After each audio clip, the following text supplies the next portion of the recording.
तक हमने जो नोंदनी के काउंटर्स लगाए थे और उस नोंदनी के काउंटर में बहुत लोगों ने हमें इस तरह से कहा गया था, कल की पार्टी है, कौन नोंदनी करेगा, आपको कौन जानेगा। मैं आपको दावे के साथ कहता हूँ, मेरे पास वो सारे ओल्ड फॉर्म्स है।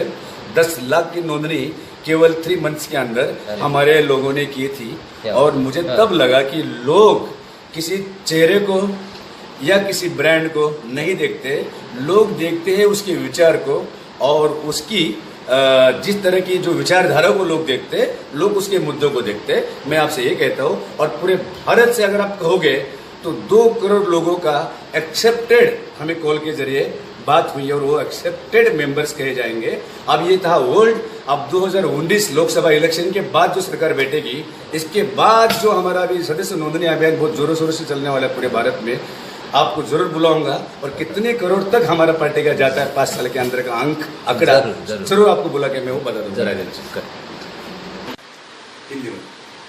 विराज जी, आपने बताया कि ये जो सरकारी योजना है वो आप लोगों तक पहले पहुंचाएंगे, लोगों को आगाह करेंगे उनके बारे में, जो आज तक किसी पॉलिटिकल पार्टी ने छुपाई है, लोगों तक पहुंचाई ही नहीं। जी जी, बात सही है। लेकिन इसके साथ साथ आप जो छोटे मोटे अपने छोटे बड़े उद्योजक है या फिर हमारा देश का किसान है या स्टूडेंट है, तो उनके लिए क्या आप ये करना चाहेंगे? मतलब उनके लिए आपकी पार्टी क्या किस लेवल पे काम कर रही है? और दूसरा सवाल में आपको जो मुझे पता चला है, क्योंकि आप पॉलिटिकली भी काम करते हैं, सोशल वर्क करते हैं और बिजनेसमैन भी है और साथ साथ आप बहुत ही उम्दा कलाकार भी है, आप गाने का शौक रखते हैं, एक्टिंग का शौक रखते हैं। तो हमारे जो किसान भाई है, स्टूडेंट है, बिजनेसमैन है, जो कलाकार भाई है, उनके लिए क्या क्या योजना है, क्या आपने सोचा है? जी राजेश जी, ये जो सवाल था एक बहुत महत्वपूर्ण सवाल था आपका। मुझे इस तरह से लगता है कि जो हमारी सरकारें हैं, राज्य की है, चाहे फिर केंद्र प्रशासित है या फिर सेंट्रल गवर्नमेंट है या फिर स्टेट गवर्नमेंट है, ये जो हमारी गवर्नमेंट्स है ना, जो मेन पहलू होता है, मेन पहलू यानी जिस तरह से पहला फोकस, जिस तरह से जो किरण पड़ता है वो किरण उस पर नहीं पड़ रहा है।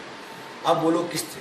सबसे पहले हमारे देश का अन्नदाता, जिसके वजह से धूप में उतना भूखा प्यासा मरता और हम सब तक वो अनाज पहुंचाता है। बराबर, मुझे कहीं ना कहीं लगता है कि पहला पहलू है ये हमारे देश का।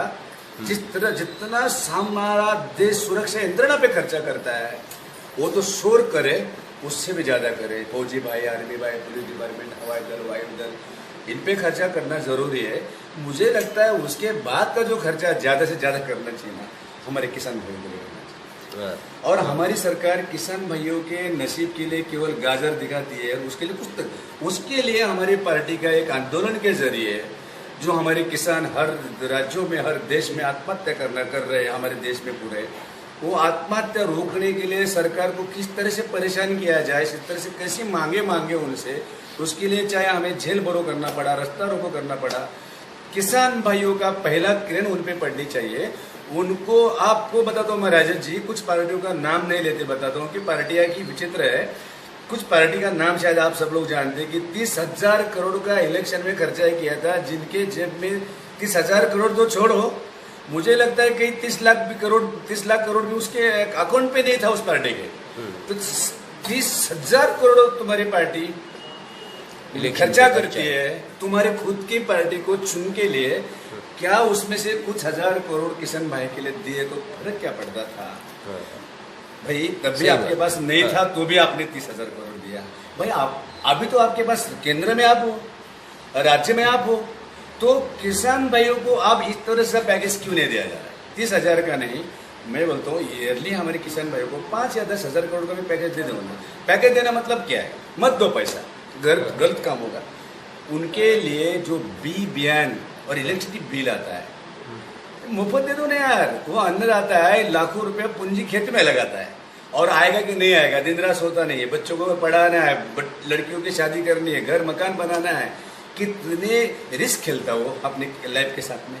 क्या नहीं लगता राजेश जी आपको या अपने सारे देश के पब्लिक को कि किसानों के लिए बिजली इलेक्ट्रिसिटी बिल और जिस तरह से उनको जो औजार लगते हैं और बी बयान लगते हैं, जो टेक्निकली छोटे मोटे औजार, जिस तरह से ट्रैक्टर भाड़े से लाते हैं लेकिन वो किसी के पास चीज़ें नहीं होती है, मुझे लगता है कि वो भी नहीं मिला, कोई बात नहीं। जितने भी बीज है और पानी के लिए जो उनकी मोटरें चलती है और उनके ऊपर जो भी कर्जा उन्होंने लिया, जितने साल के लिए भी कर्जा लिया, वो कर्जा जीरो में बदल जाना चाहिए, क्योंकि वो नहीं कर्जा भर सकेंगे।